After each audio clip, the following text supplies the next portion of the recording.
Welcome back to the Deep Dive.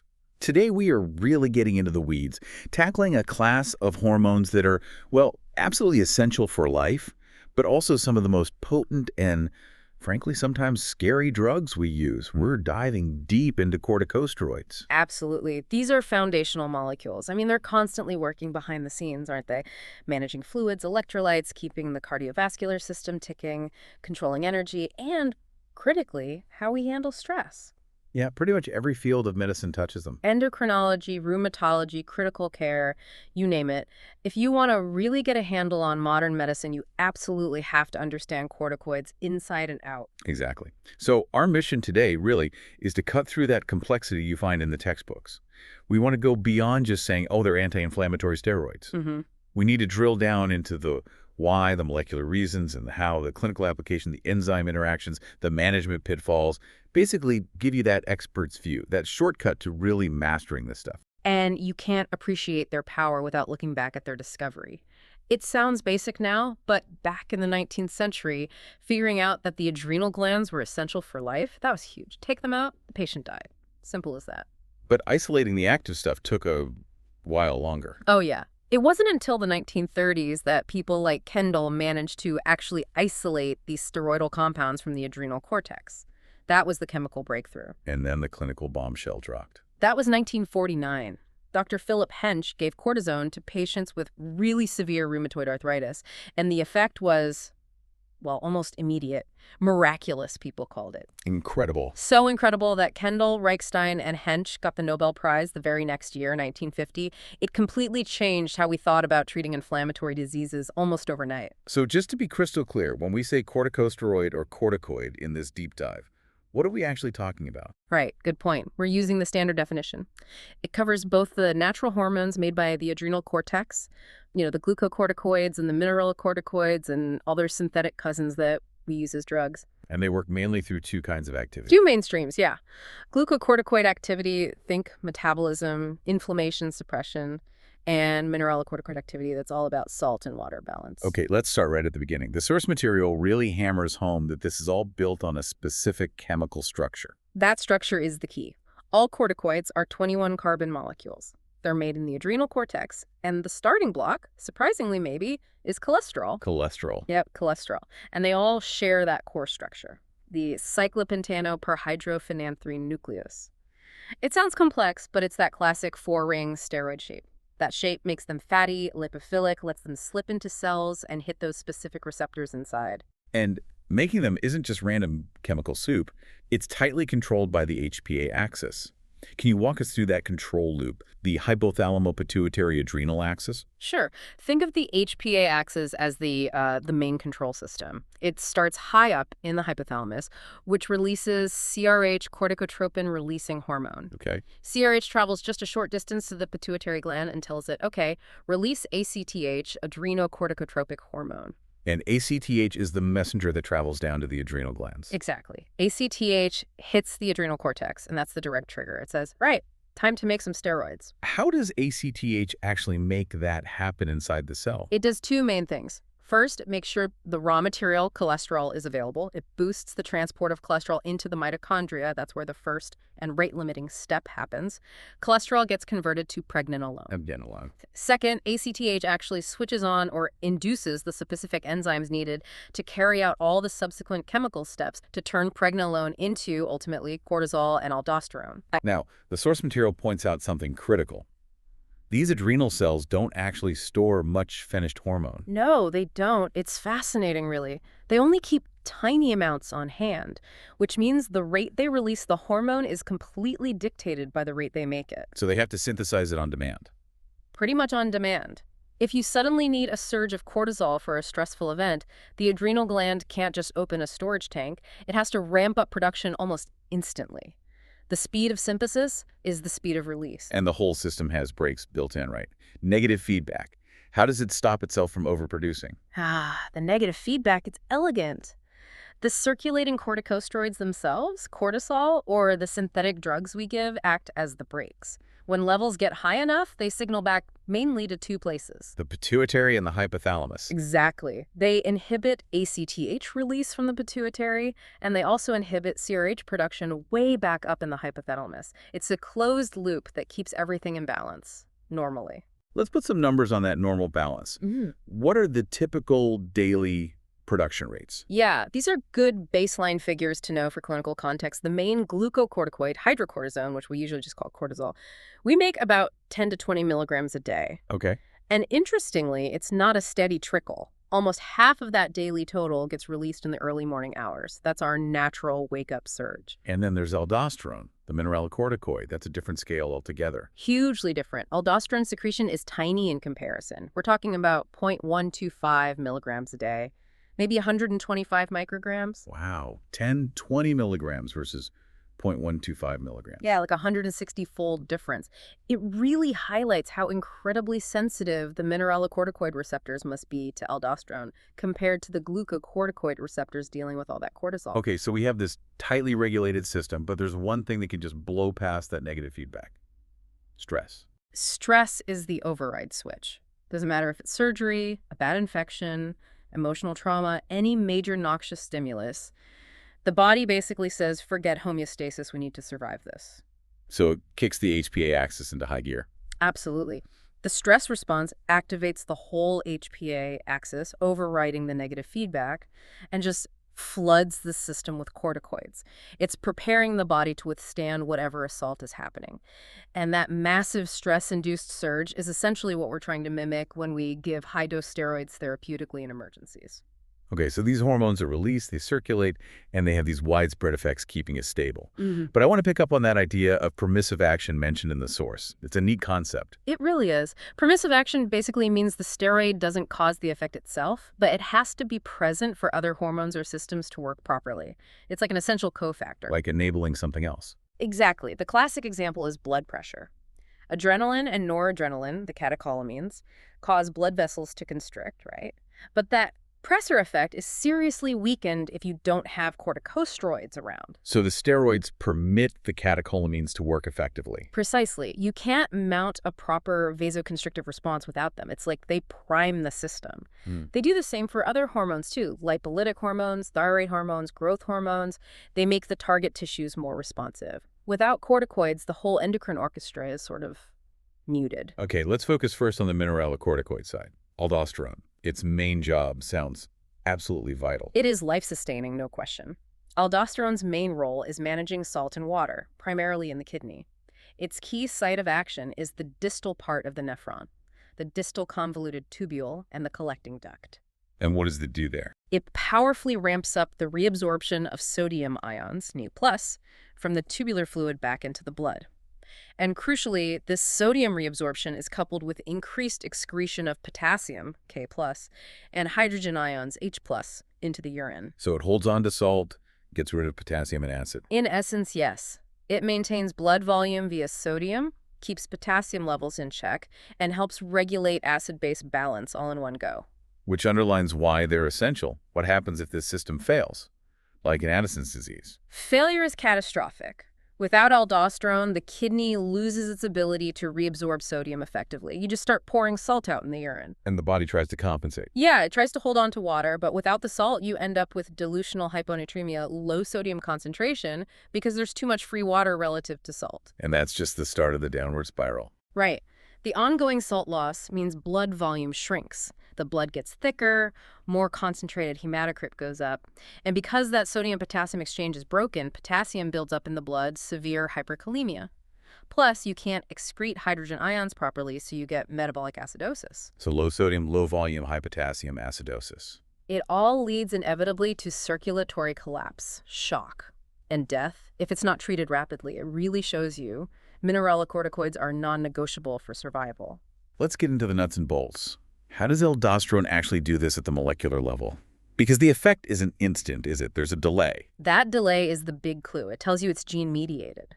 Aldosterone, being a steroid, slips into the tubular cell and binds to its specific mineralocorticoid receptor, the MR, in the cytoplasm. Okay. That steroid receptor complex then moves into the nucleus and acts like a transcription factor. It binds to DNA and switches on the production of messenger RNA for specific proteins. We call these aldosterone-induced proteins, or AIPs. AIPs, what are the key ones, and why does making them cause that 1-2 hour lag time? Yeah. Well, the major AIP is the enzyme sodium-potassium ATPase. That's the pump on the cell membrane that actively pushes sodium out and potassium in, driving the whole reabsorption process.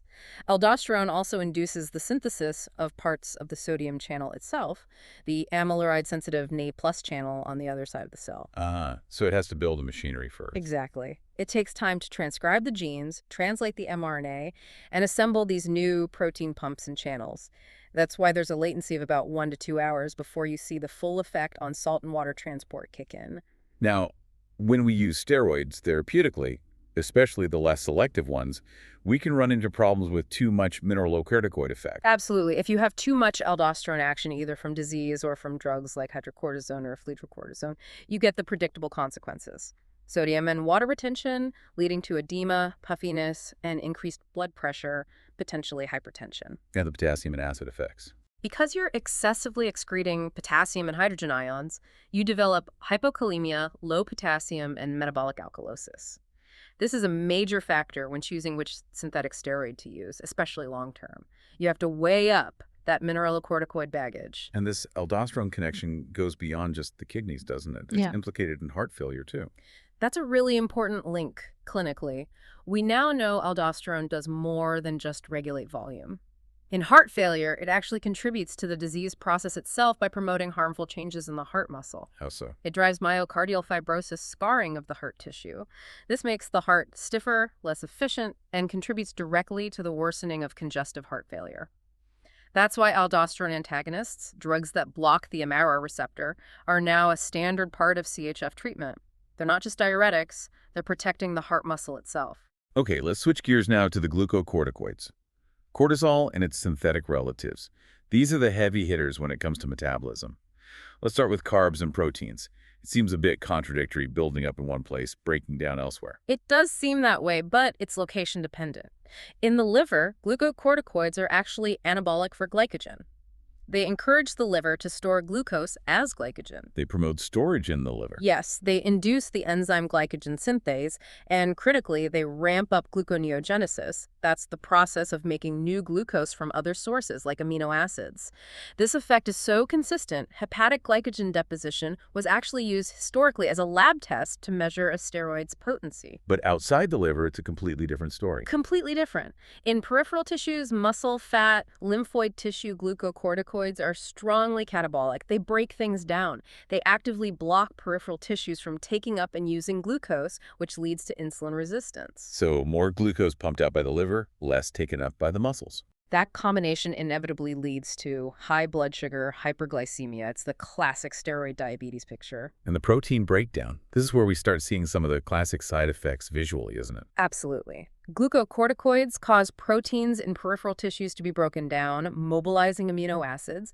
These amino acids are then shuttled off to the liver to fuel that gluconeogenesis we just talked about. What's the consequence of that breakdown? You see muscle wasting, especially in the arms and legs. Lymphoid tissue shrinks, that's lympholysis. The protein matrix of bone, the osteoid, is lost. Skin thins. You end up in a state of negative nitrogen balance because you're essentially cannibalizing your own tissues for glucose production. It sounds destructive, but from an evolutionary perspective, this whole catabolic drive is actually a survival mechanism, right? It's the body's ultimate backup plan. During stress, starvation, major injury situations where you might not be eating, the absolute priority is to keep the brain supplied with glucose. The brain runs almost exclusively on glucose. So breaking down muscle is a way to feed the brain. Essentially, yes. Those amino acids from muscle provide the fuel for the liver to make glucose. If you take the adrenal glands out of an animal and then fast it, it becomes severely hypoglycemic very quickly. That proves the point. Glucocorticoids are essential for maintaining blood glucose for the brain during hardship. Okay, let's talk fat metabolism. You mentioned it's mainly a permissive action, helping other hormones break down fat. But the hallmark of excess steroids Cushing syndrome involves fat redistribution, not just loss, but movement. Yes, the visual is unmistakable. You get that central fat deposition, the moon face, the fat pad on the back of the neck, often called the buffalo hump, increased abdominal fat. But at the same time, fat under the skin of the arms and legs actually decreases, making them look thin. It's very characteristic. Why does fat disappear from the limbs but pile up in the center? What's the mechanism behind that specific redistribution? This gets into some really neat molecular detail involving an enzyme called 11-beta-hydroxysteroid dehydrogenase type 1, or 11-beta-HSD1. Okay, 11-beta-HSD1, what does it do? This enzyme exists inside cells, including fat cells. Its job is to take inactive cortisone, which circulates as a sort of reservoir, and convert it into active cortisol right there within the cell. So it's like a local amplifier for the steroid signal. Exactly. And the current thinking is that the fat cells in the limbs, the peripheral adipocytes, might express more of this 11-beta-HSD1. Meaning they get a higher local dose of active cortisol? Potentially, yes. This higher local cortisol concentration, combined with the fact that these peripheral fat cells are very sensitive to the fat breakdown, lipolytic signals from hormones like growth hormone and adrenaline, which glucocorticoids permit, leads to more fat being broken down in the limbs. Well, the central fat. The central fat depots might respond differently, perhaps being more sensitive to the effects of the high insulin levels that result from the steroid-induced hyperglycemia. It's complex, but 11-beta-HSD1 is thought to be a key player in directing where the fat gets mobilized and where it gets deposited. That enzyme name, 11-beta-HSD, is crucial because it leads us right into the 11-beta-HSD2 paradox. This explains something fundamental about mineralocorticoid action. We know cortisol itself can bind to the mineralocorticoid receptor, MR, and it circulates at much higher levels than aldosterone. So why doesn't our own cortisol constantly flood the MR and cause mineralocorticoid effects? This is a beautiful piece of biological engineering. The key is the other isoenzyme, 11-beta-HSD type 2. This enzyme is highly expressed specifically in the tissues that have mineralocorticoid receptors, primarily the kidney tubules, but also places like the colon and salivary glands. And type 2 does the opposite of type 1. Exactly opposite. 11-beta-HSD2 takes active hydrocortisone, cortisol, and rapidly inactivates it, converting it back into cortisone. So the kidney tubule is actively protecting its mineralocorticoid receptors. Precisely. It's like having a molecular bouncer at the door of the MR. It sees the abundant cortisol trying to get in and immediately neutralizes it. This enzymatic barrier ensures that only aldosterone, which isn't a good substrate for 11-beta-HSD2, can effectively activate the MR under normal conditions. Wow, so that's why cortisol only has weak mineralocorticoid effects in vivo, despite having decent binding affinity in a test tube. That's the reason. If that 11-beta-HSD2 enzyme fails either due to a genetic defect or famously, if inhibited by components in licorice, then cortisol does flood the MR, and the person develops symptoms that look just like aldosterone excess: hypertension, low potassium. It's called the syndrome of apparent mineralocorticoid excess. Fascinating. Okay, let's move on to bone health and calcium. This is one of the really devastating long-term consequences of steroid therapy. It truly is. Glucocorticoids mess with calcium balance in several ways. They reduce calcium absorption from the gut and increase calcium excretion by the kidneys. So right away, you're losing calcium. But the direct effect on bone is worse. Much worse. They directly interfere with bone turnover.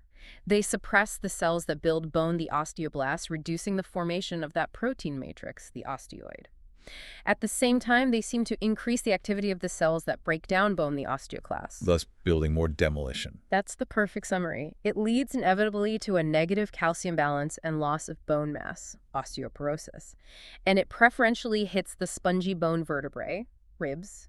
Compression fractures of the spine are tragically common with long-term use. Moving to the cardiovascular system, we touched on the permissive role needed for blood pressure. What else? They also help maintain the integrity of blood vessels by restricting capillary permeability, reducing leakiness. And they're important for maintaining normal heart muscle contractility.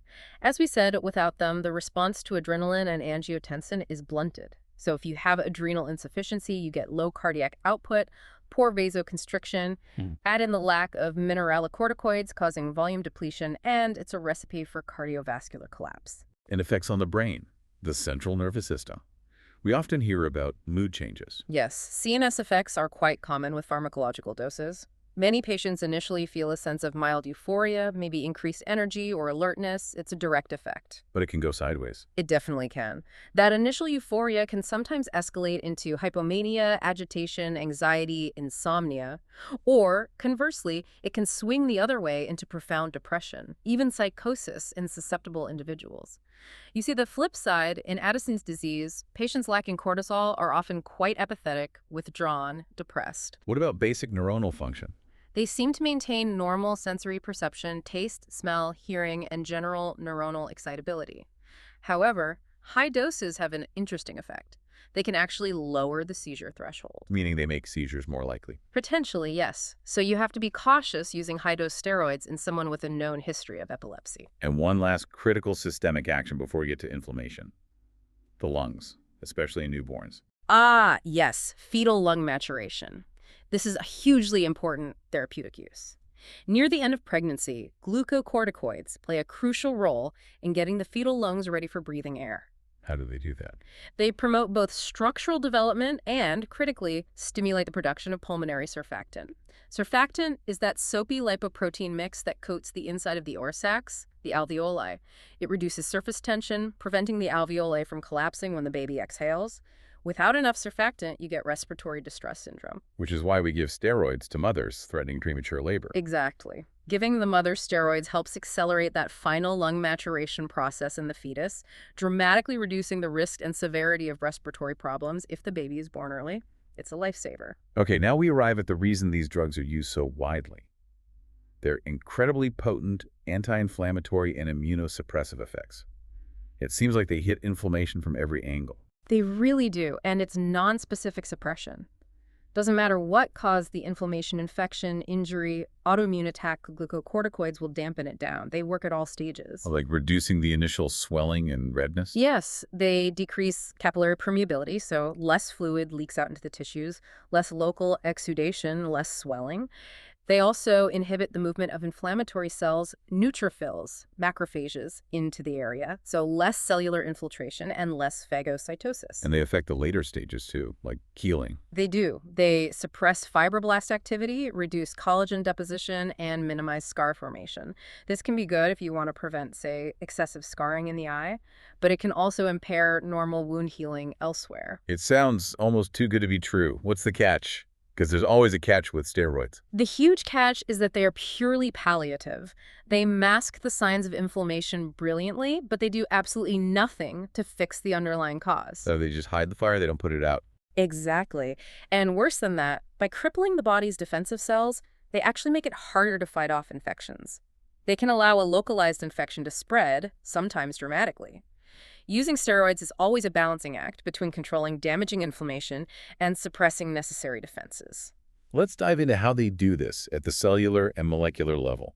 What's the single most important mechanism for that broad anti-inflammatory effect? The big one, the upstream target, is the enzyme phospholipase A2, or PLA2, but they don't hit it directly. How do they inhibit it then? They induce the synthesis of other proteins called annexins. You might also hear the older name lipoproteins.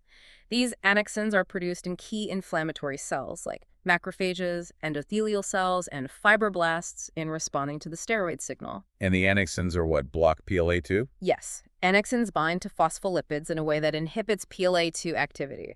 Now, why is PLA2 so important? Because it's the enzyme that cuts arachidonic acid out of cell membranes. And arachidonic acid is the starting point for making basically all the major lipid inflammatory mediators. Prostaglandins, PGs, leukotrienes, LTs, and also platelet activating factor, PAF. By blocking PLA2 way up the cascade, steroids shut down the production of this whole family of pro-inflammatory molecules. It's a very broad effect. Okay, so that covers the lipid mediators. What about the protein signals, the cytokines, and the transcription factors that drive inflammation? They hit those hard too. This is where their gene regulation effects really shine. Glucocorticoids suppress the transcription, the switching on of genes for many key pro-inflammatory cytokines. We're talking interleukin-1, IL-1, IL-2, IL-6, tumor necrosis factor alpha, TNF-alpha, many others. How do they turn those genes off? They interfere with the activity of critical transcription factors that normally switch those genes on. They repress factors like AP1, but the really big target is NF-kappa B. NF-kappa B. That name comes up constantly in inflammation research. Why is it so central? Because NF-kappa B is like the master switch. It sits in the cytoplasm, inactive. When an inflammatory signal arrives, NF-kappa B gets activated, moves into the nucleus, and turns on a whole battery of genes responsible for inflammation and immune responses. Cytokines, adhesion molecules, you name it. And glucocorticoids, stop that. Yes. The glucocorticoid receptor complex can physically interact with NF-kappa B components, essentially trapping it or preventing it from activating its target genes. By neutralizing NF-kappa B, they put a major brake on the whole inflammatory gene expression program. This is crucial for suppressing T lymphocyte function and communication between immune cells. They also physically stop immune cells from getting to the site of trouble, right? The adhesion molecules. Correct. They reduce the production of molecules like E-selectin, ELAM1, and ICAM1 on the surface of endothelial cells, the cells lining blood vessels. And those are needed for? Those are like the molecular sticky pads or Velcro that circulating white blood cells, leukocytes, need to grab onto the vessel wall before they can squeeze through into the inflamed tissue. If you reduce the sticky pads, fewer cells can adhere and migrate out. It physically impedes the inflammatory infiltrate. Let's look at the direct effects on blood cells. Yeah. It's a mixed bag, isn't it? Some go up, some go down, some get destroyed. It is. They actively promote the destruction lysis of lymphoid cells. This is called lympholysis. T lymphocytes seem generally more sensitive to this than B lymphocytes. And this is useful in cancer. Hugely useful. Yeah. Malignant cells in conditions like acute lymphatic leukemia and lymphomas are often very sensitive to this bephletic effect. That's why high-dose glucocorticoids are a cornerstone of chemotherapy regimens for these cancers. But other cell counts actually go up. Yes, counterintuitively, they increase the number of circulating red blood cells, platelets, and especially neutrophils, the main bacterial fighters. But lymphocytes go down, along with others. Right. Circulating lymphocytes, eosinophils, and basophils all decrease significantly. But here's the key. This drop isn't usually due to cell destruction. It's mainly sequestration. Sequestration, meaning they're hiding somewhere. Essentially, yes. The steroids cause these cells to temporarily move out of the circulation and into other tissues, like the bone marrow, spleen, or lymph nodes. If you stop the steroid, the counts usually bounce back to normal within about 24 hours as the cells re-enter the bloodstream. Okay, zooming out to the overall immune system.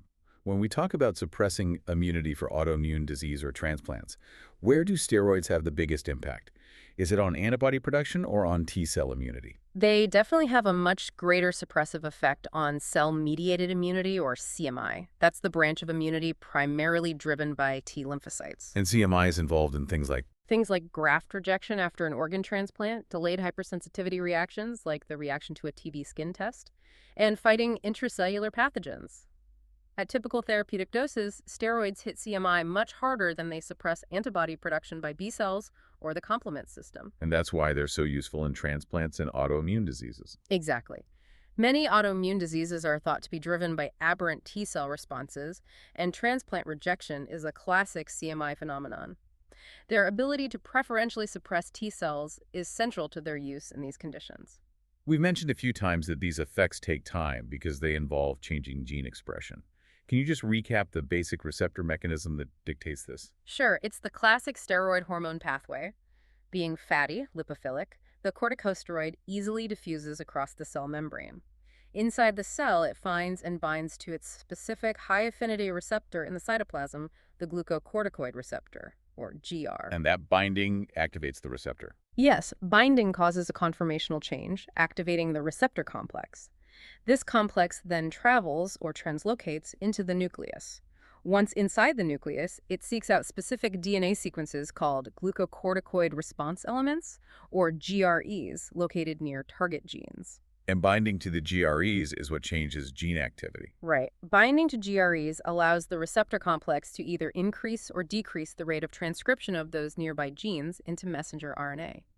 This ultimately changes the synthesis rate of specific proteins. And that whole process, binding, translocation, transcription, translation, takes time. It does. You typically don't see the effects starting for at least 30 to 60 minutes. That's the lag required for new protein synthesis, like making those annexins we talked about. But crucially, the effects last longer than the drug is in the blood. Yes, because the newly made proteins hang around and continue to exert their effects even after the steroid molecule itself has been metabolized and cleared from the plasma. This explains why the biological half-life is much longer than the plasma half-life. And also, importantly, the glucocorticoid receptor is found in virtually every cell in the body, Which means? which means these drugs have the potential to cause effects and side effects absolutely everywhere. The receptor mechanism is universal, so the potential for widespread systemic impact is built in. Okay, let's pivot to the practical pharmacology. How do we actually use these drugs, starting with pharmacokinetics, how the body handles them? How are they absorbed? Well, conveniently, most of them, both natural hydrocortisone and the synthetics like prednisolone or dexamethasone, are absorbed very well when taken orally. That makes long-term outpatient use much easier. But for emergencies, we need faster routes. For sure. In an acute crisis, say severe asthma or adrenal crisis, we need high levels fast. So we use water-soluble ester forms like hydrocortisone, hemasuccinate, or methylprednisolone, sodium succinate. These dissolve easily and can be given IV or IM for rapid absorption and high peak concentrations. And what about keeping the effect localized, like in a joint? For that, we often use the opposite approach. Poorly soluble crystalline ester forms like triamcinolone acetonide or hydrocortisone acetate. When you inject these directly into a joint or soft tissue, they form a little depot and are absorbed very slowly, providing a prolonged local anti-inflammatory effect with less systemic absorption. Once they're in the bloodstream, hydrocortisone is heavily protein-bound.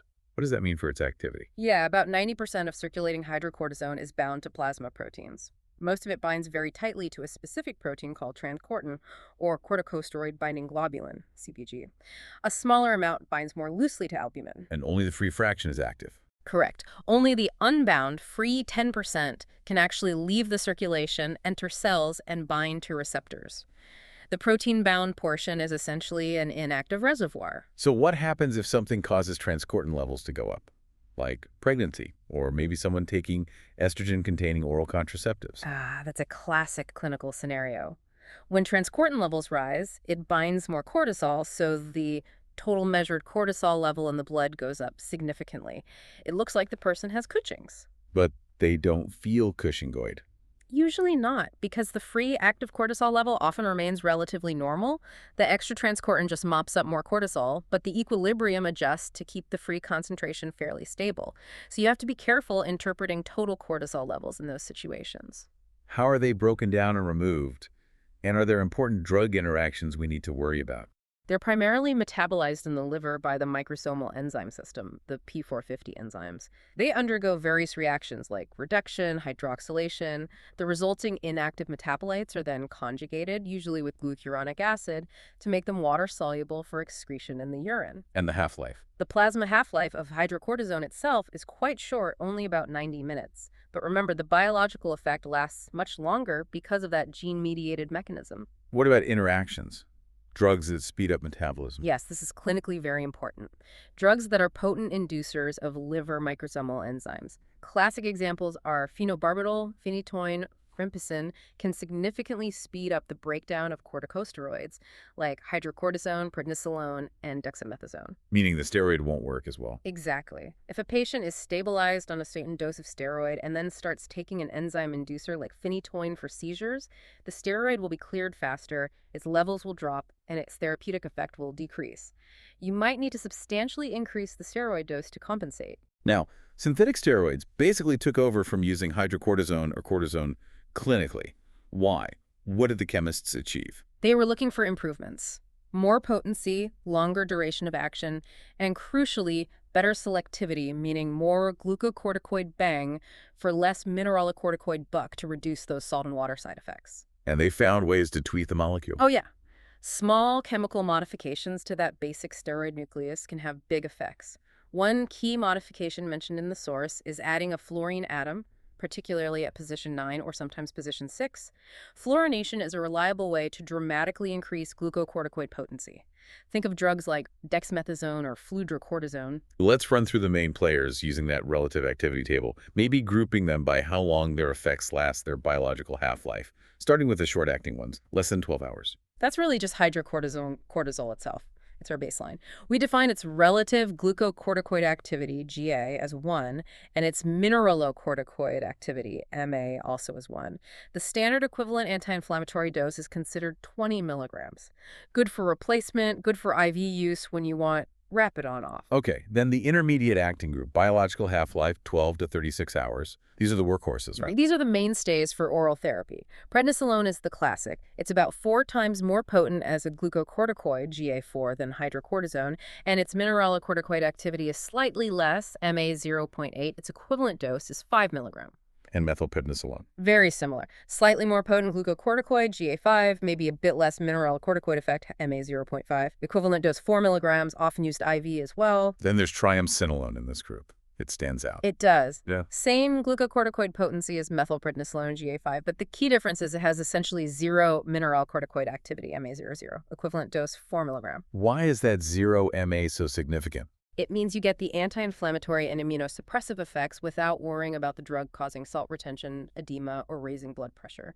That makes it a very attractive option for patients who already have issues like heart failure or hypertension, or just for long-term use where you want to minimize those side effects. Got it. Now, the long-acting agents. Biological half-life over 36 hours. These are the real powerhouses in terms of potency. Dexamethasone and betamethasone. They're virtually identical pharmacologically. Both are incredibly potent glucocorticoids, about 25 times more potent than hydrocortisone, GA25. And like triamcinolone, they both have negligible mineralocorticoid activity. Equivalent dose must be tiny then. Very small. Around 0.75 milligrams is equivalent to 20 milligrams of hydrocortisone.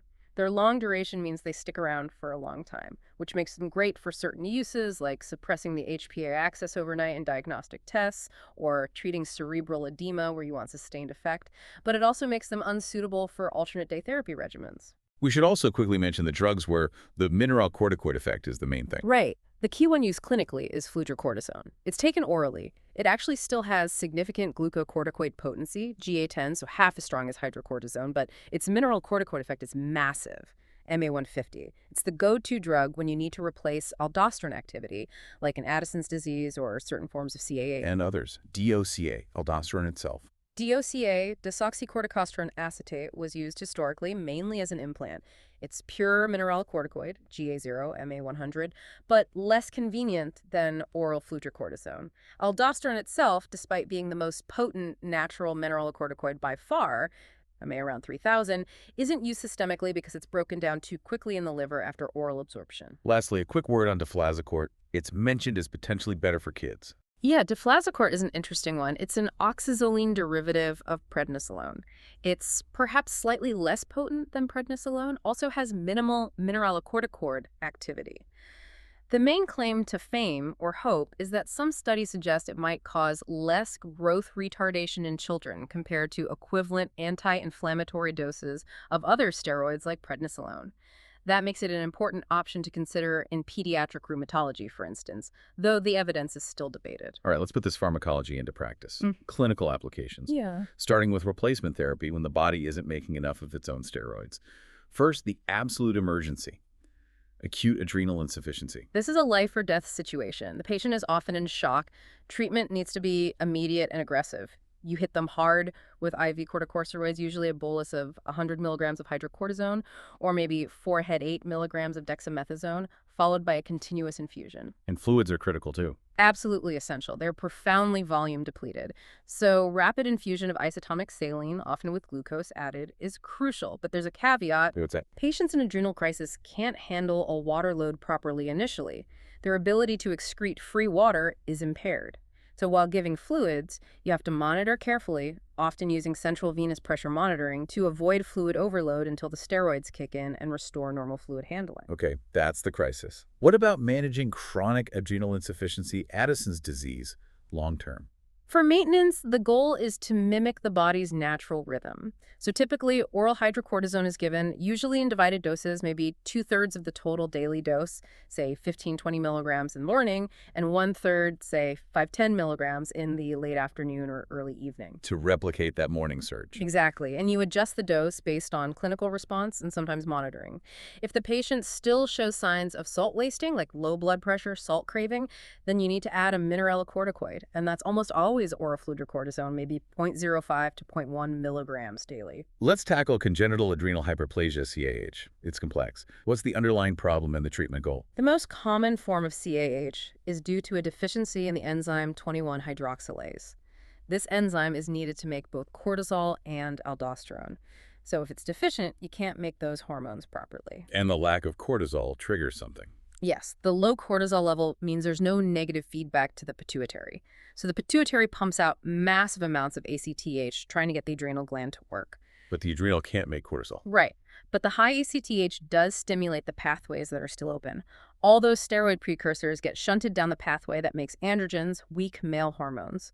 This leads to adrenal gland enlargement, hyperplasia, and, critically, overproduction of androgens, causing virilization development of male characteristics, which is especially problematic in female infants. So the treatment isn't replacing cortisol for its own sake, but to shut down ACTH. Precisely.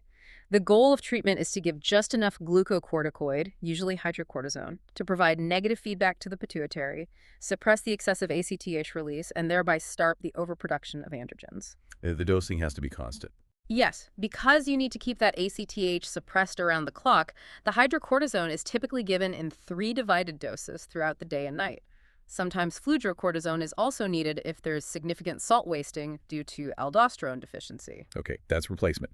Now, for pharmacotherapy, using steroids, not because the body lacks them, but to exploit their powerful anti-inflammatory or immunosuppressive effects. The source calls these uses empirical and palliative, but often life-saving. That's a good summary.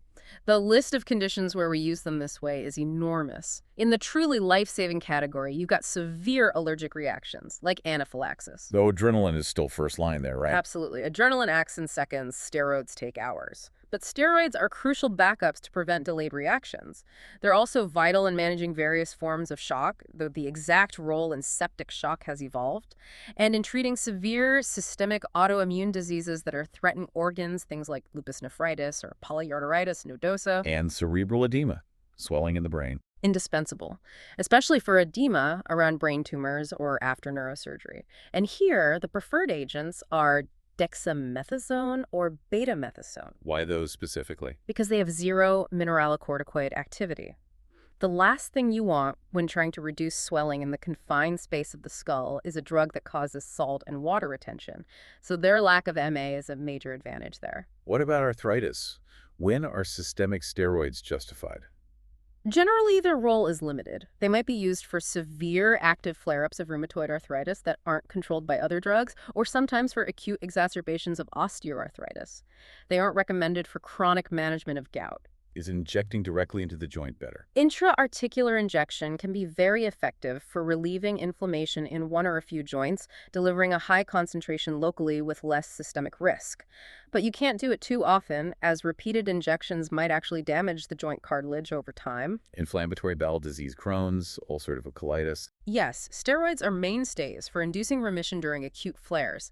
They can be given orally or IV for systemic effect. For disease mainly in the lower colon or rectum, steroid retention enemas or foams can deliver the drug locally with fewer systemic side effects. And their role in cancer chemotherapy. Essential components, particularly for leukemias and lymphomas. That lympholytic effect, killing lymphoid cells, is directly anti-cancer in these conditions. Plus, they often provide symptomatic benefits like improving appetite and reducing nausea, which is helpful during chemo. We mentioned fetal lung maturation earlier, just to recap the specific protocol. Right. If preterm delivery before about 34 weeks seems likely, the standard practice is to give the mother intramuscular injections of either betamethasone or dexamethasone. Typically, it's 2 doses, maybe 12 milligrams each, given 24 hours apart. And again, why those 2 specific long-acting steroids? Primarily because they cross the placenta more effectively than, say, hydrocortisone or prednisolone, which are partly inactivated by placental enzymes. This ensures more active drug reaches the fetus to stimulate lung surfactant production. Let's revisit septic shock. The thinking on steroids here has changed significantly. It really has. Decades ago, very high pharmacologic doses were tried based on the anti-inflammatory idea, but large trials showed this was actually harmful, increasing mortality. So, high doses out. Definitely out. The current understanding is different. We now recognize that some patients with severe sepsis develop what's called critical illness-related corticosteroid insufficiency, or CRCI, basically. Their own adrenal response isn't adequate for the massive stress of the illness. So now it's more like targeted replacement. Exactly.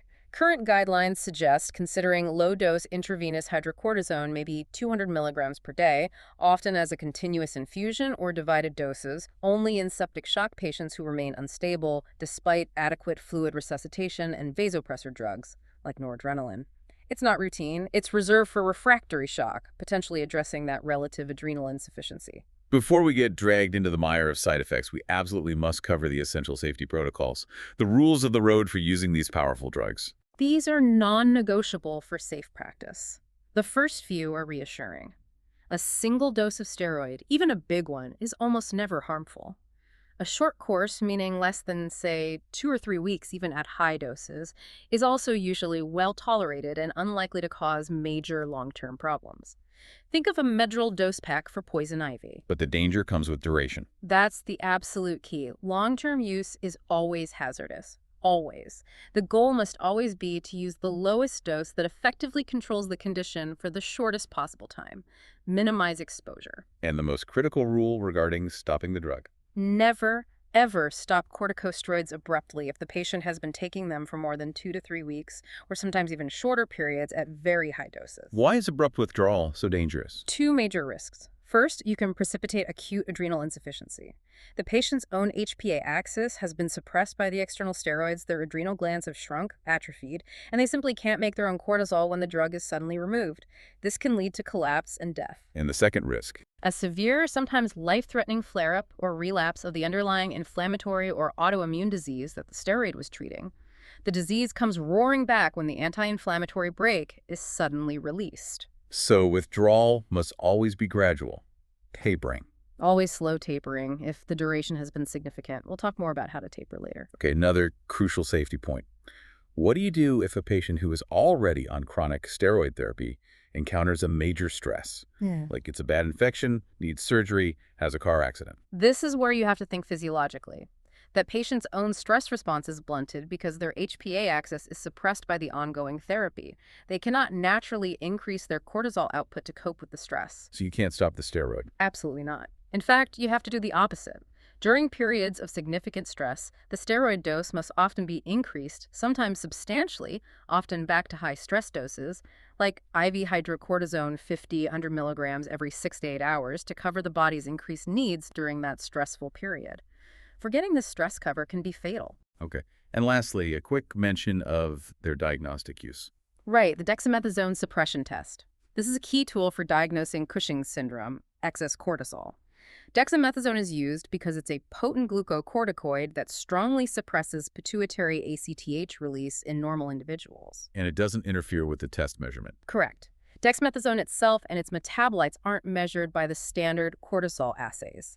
So you give dexamethasone and then you measure the patient's own cortisol production, usually in urine or blood.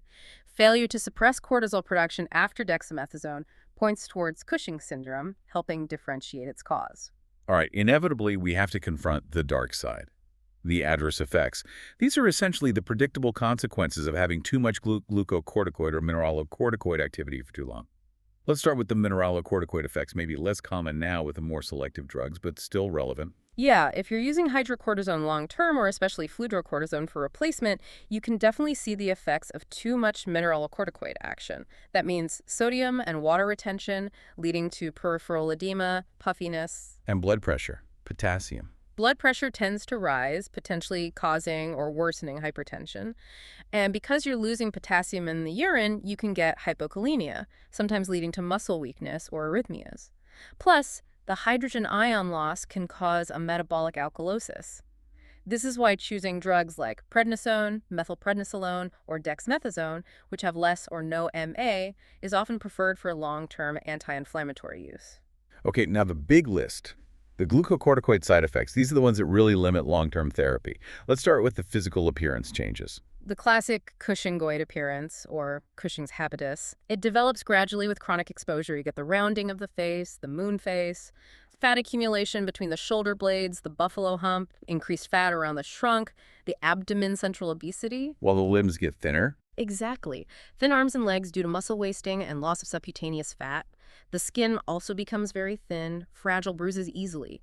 You often see characteristic purple stretch marks or striae, usually over the abdomen, thighs, breasts. That's due to collagen breaking down in the skin. Some patients, especially women, might also develop increased facial hair, hirsutism. And the metabolic consequences. We touch on blood sugar. Hyperglycemia is very common, often worsening existing diabetes or even causing new onset steroid diabetes that requires treatment. What about the stomach? Ulcers. The risk of developing peptic ulcers is roughly doubled in patients on chronic steroids. What's particularly dangerous is that the steroids' anti-inflammatory effects can mask the usual warning signs of an ulcer, like pain. So ulcers can sometimes progress silently and then suddenly present with a catastrophic complication like perforation or major bleeding. And the muscle effects, beyond just thinning limbs. Yes, a specific condition called steroid myopathy can occur. This involves significant weakness, especially of the large proximal muscles, the shoulders, hips, thighs. Patients might have trouble climbing stairs, getting up from a chair, combing their hair. It can be quite debilitating and usually requires reducing or stopping the steroid. Now, bone health. We know osteoporosis is a major risk. How bad can it get? It's a near certainty with long-term significant doses. The ongoing loss of bone mass makes bones brittle. Compression fractures of the vertebrae are very common. People can lose height, develop back pain, fractures of the ribs or hips are also increased. Is there anything worse than osteoporosis? Unfortunately, yes. A less common but more devastating complication is a vascular necrosis, AVN, also called osteonecrosis. This is literally death of bone tissue due to lack of blood supply. It most often affects the head of the femur, the hip joint, or sometimes the head of the humerus shoulder. It can occur suddenly, cause severe pain, and often requires joint replacement surgery. It seems particularly associated with very high dose or pulse steroid therapy. With bone loss being so predictable, what can we do to manage or prevent it? Prevention is absolutely key for anyone starting long-term steroids. Everyone should be ensuring adequate calcium and vitamin D intake through diet or supplements. Weight-bearing exercise is also important. What about medications? For patients at higher risk or on longer-term therapy, we often need to be more aggressive. Bisphosphonate drugs like alendronate or risdronate are proven to be very effective at preventing steroid-induced bone loss and even increasing bone density. They are often considered first line for prevention and treatment. Okay, moving on. What about the eyes? Two main concerns. First is the development of posterior subcapsular cataracts. This is a specific type of clouding on the back surface of the lens. The risk increases with the dose and duration of therapy, seems to be particularly common in children on long-term steroids, and can eventually impair vision enough to require surgery. And the second eye risk? Glaucoma, or increased pressure inside the eye. This is more likely in individuals who are already susceptible.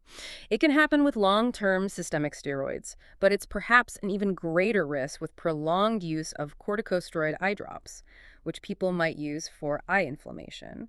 Regular eye pressure checks are important. And the risk specific to children, growth retardation. Yes, this is a huge concern. It's that negative feedback loop working too well for too long. When you give external exogenous corticosteroids for weeks or months, they constantly suppress the pituitary's release of ACTH. Without ACTH stimulating them, the adrenal glands aren't asked to make cortisol, so they gradually shrink and become unresponsive adrenal atrophy. So the body forgets how to make its own cortisol. Essentially, yes. The whole hypothalamic pituitary adrenal axis goes dormant. If you then suddenly withdraw the external steroid, the HPA axis is asleep at the wheel. It can take weeks, months, or even up to a year or more for it to fully wake up and function normally again. What are the symptoms if you do withdraw too quickly or if the patient stops on their own? The withdrawal syndrome can be miserable and dangerous. Patients feel generally unwell, malaise, fatigue, loss of appetite, anorexia. They often develop fever, muscle aches, joint pain, almost like flu symptoms. Critically, they can develop signs of adrenal insufficiency like postural hypotension, dizziness or fainting on standing up. And the original disease comes back. Yes. You often get a rebound or flare-up of the underlying inflammatory condition that the steroid was treating, sometimes worse than before. And the biggest danger lurking underneath is the risk of developing a full-blown acute adrenal crisis if the patient encounters any significant stress during this vulnerable withdrawal period. That can cause cardiovascular collapse. So the withdrawal protocol must be gradual. How slow do we need to go? There's no single perfect recipe. It has to be individualized. But the principle is slow, incremental reduction. For example, if someone's on, say, 20 milligrams of prednisolone daily, you might reduce by 2.5 milligrams every week or two down to a certain level, then maybe slow down even more at lower doses. The lower the dose gets, often the slower the taper needs to be, allowing the HPA axis time to gradually recover. And even after they're completely off the drug, they're not out of the woods. Not necessarily. That HPA axis recovery can be sluggish. It's generally recommended that patients who have been on significant doses for a prolonged period should receive stress dose steroid cover if they face major physical stress like surgery, severe illness, major trauma for up to a full year after stopping the steroid. They need that safety net until their own axis is proven to be robust again. Given how bad HPA suppression is, what strategies can we use during maintenance therapy to try and minimize it while still controlling the disease? Several things help. First, always use the minimum effective dose. Second, whenever possible, use shorter-acting steroids like hydrocortisone or prednisolone rather than long-acting ones like dexamethasone. Does timing of the dose matter? Yes. If possible, giving the entire daily dose as a single dose in the morning is generally preferred over splitting it into multiple doses. This mimics the natural cortisol rhythm and gives the HPA axis a longer period overnight, free from suppression, potentially allowing for some recovery. And what about the more sophisticated approach? Alternate day therapy, ADT. ADT is a clever strategy if the patient's condition allows it. The idea is to give double the daily dose, but only once every other morning. So for example, instead of 10 milligrams of prednisolone every day, you'd give 20 milligrams every other day and 0 on the day in between. What's the benefit of that? Studies show that for many conditions, ADT can provide adequate anti-inflammatory control while causing significantly less HPA axis suppression compared to daily dosing. The off day gives the pituitary and adrenals a chance to function more normally. It also tends to cause less growth suppression in children and maybe fewer metabolic side effects overall. But it doesn't work for all drugs or all patients. Right. Crucially, ADT only really works with intermediate-acting steroids like prednisone or methylprednisolone. Long-acting steroids like dexamethasone are completely unsuitable because their effects last longer than 48 hours, so there's effectively no off day for the HPA axis. Also, some patients simply don't tolerate ADT. Their disease symptoms flare up too much on the day they don't take the steroid, making it impractical. But it's definitely a valuable strategy to consider for long-term maintenance when feasible. #outro. Well, that brings us to the end of this incredibly detailed deep dive. We've journeyed from the basic steroid structure through the intricacies of the HPA axis, the cleverness of the 11-beta-HSD enzymes, the mechanisms of action, the clinical uses, and right into the very real dangers and management complexities. It really highlights that fundamental dichotomy, doesn't it? These are molecules essential for life itself. Yet when we use them as drugs, their immense power comes directly from interfering with fundamental biological processes, gene regulation via GREs, shutting down transcription factors like NF-kappa B. Understanding that molecular basis is the key to understanding both their benefits and their inevitable, often devastating side effects. So just to wrap up, let's quickly tick off those classic relative contraindication situations where you'd hesitate to use steroids unless absolutely necessary. Right, the list usually includes active peptic ulcer disease, uncontrolled diabetes mellitus, significant hypertension, known osteoporosis, active untreated infections, especially things like TB, psychosis, epilepsy, and maybe congestive heart failure, particularly with drugs having mineralocorticoid effects. But the key word there is relative. Absolutely relative, because in an acute, life-threatening situation, severe asthma, anaphylactic shock, adrenal crisis, the immediate benefit of the steroid outweighs almost any potential long-term risk or pre-existing condition. You use them when you have to, but you go in with your eyes open, ready to manage the consequences. And finally, just briefly, are there drugs used specifically to test or block the corticosteroid system? Yes. For testing pituitary ACTH reserve, we sometimes use metirapone. It blocks the final step in cortisol synthesis, the 11-beta-hydroxylase enzyme. If the pituitary is working, ACTH levels should rise dramatically in response to the falling cortisol. For blocking steroid effects, the main drug is mifepristone, also known as RU-486. It's a glucocorticoid receptor antagonist. It's sometimes used, often off-label, to manage the symptoms of severe Cushing syndrome when surgery isn't an option, for example, in patients with ectopic ACTH production from a tumor. Okay, which brings us to our final provocative thought for you, our listeners. We've seen the incredible immediate life-saving power of corticosteroids in crises, pulling someone back from the brink of septic shock or status asthmaticus. But we've also detailed the slow, insidious, cumulative damage they inflict with long-term use. The Cushingoid changes, the bone loss, the HPA shutdown. So the question to ponder is, where exactly does that clinical and ethical line lie when deciding to start, and more importantly, to continue these profoundly powerful, yet ultimately palliative medications? It demands a constant, difficult balancing of immediate survival against long-term harm. And knowing the deep science and molecular cost is what allows for that informed, if difficult, decision. Absolutely. That's all for this deep dive. We genuinely hope this detailed exploration has helped you towards a mastery-level understanding of this vital, complex class of drugs. Thanks for joining us. Until next time.